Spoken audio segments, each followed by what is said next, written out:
diabetic kidney disease is the commonest cause for CKD, especially in the dialysis and transplant population.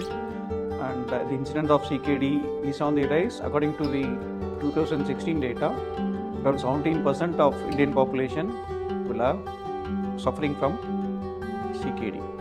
Who are at risk of developing diabetic nephropathy? Those who have uncontrolled blood sugars, blood sugars will always be high despite medication, or some may skip medications, and also it can affect diabetes when it is present for many years.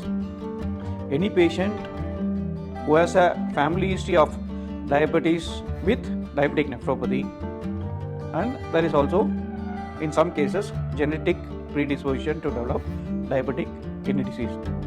It can also affect in those patients who have diabetes with uncontrolled high blood pressure. So somebody is having diabetes. How can one recognize that they have diabetic kidney disease, that is diabetic nephropathy? Most of the times in the early period we may not have any symptoms, and maybe the earliest symptom could be some frothiness in the urine.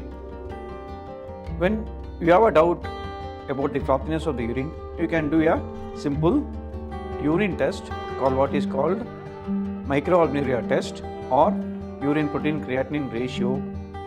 If it is high and if it is persistent, then that means that your kidney start to get affected by diabetes.